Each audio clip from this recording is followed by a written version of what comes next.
Começa agora. Diário Econômico Original.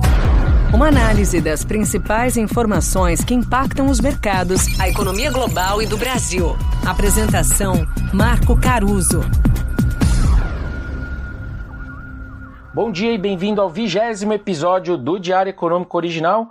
Hoje é segunda-feira, 12 de setembro de 2022, primeiro dia de uma semana com agenda econômica bem importante. Vários pontos essenciais do cenário ganham novos capítulos nos próximos dias. Lá fora, a inflação americana vai dar o tom dos mercados. A gente deveria ver mais uma vez uma variação perto de zero do índice cheio da inflação, o que deveria ser uma boa notícia, mas os núcleos da inflação devem seguir bem impressionados. Só relembrando, os núcleos tentam excluir o efeito daqueles preços que variam demais, como petróleo e alimentos.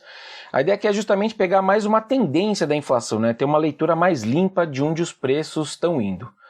E eu gosto muito de acompanhar as projeções que o Fed de Cleveland solta quase que diariamente para a inflação americana, para ter uma ideia se o mercado vai ser surpreendido para cima ou para baixo. E aí, para o dado desse mês, dizem as estimativas do tal do Fed de Cleveland que os analistas estão esperando números muito baixos, ou seja, tem risco de alta para o dado, a inflação mais salgada.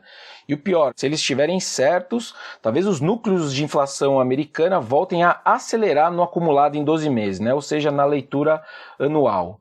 Bom, e aí se for por aí mesmo, números mais salgados de inflação, isso consolidaria na minha cabeça o cenário de mais uma alta de 0,75 nos juros por parte do Fed lá na reunião do dia 21 de setembro, o que levaria a taxa básica deles para 3,25 ao ano. Ainda lá fora, a gente chegou naquela semana que a China divulga uma sequência de dados de atividade.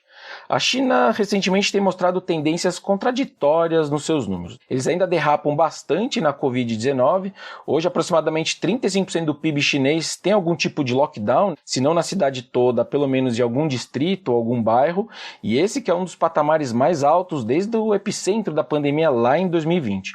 Fora isso, o setor imobiliário segue sofrendo com excesso de oferta de unidades, ou seja, tem apartamentos sobrando e endividamento alto. Já do lado positivo, a gente está começando a ver que os impulsos de crédito, os impulsos fiscais e os cortes de juros estão começando a surtir algum tipo de efeito positivo. Ou seja, a liquidez que o governo está soltando está começando a funcionar.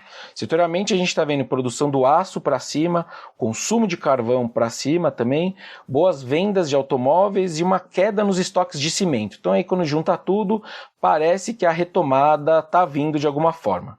Enfim, dados contraditórios, juntando tudo, o que me parece que a gente vai continuar vendo números desencontrados, sem uma direção única, mas de fato talvez o pior momento da economia chinesa tenha ficado para trás, a ver. Bom, por aqui no Brasil, os dados se concentram na atividade econômica referente a julho. A gente terminou o segundo tri perdendo fôlego, mas aparentemente esse começo do terceiro tri a gente voltou a ter uma cara boa para a atividade. Se for por aí, tem mais espaço, por exemplo, para o consenso continuar revisando o PIB de 2022 para cima. Só para vocês terem alguns parâmetros, se o país não crescer nada nesse segundo semestre todo, o PIB do ano já ficaria perto de 2,6%.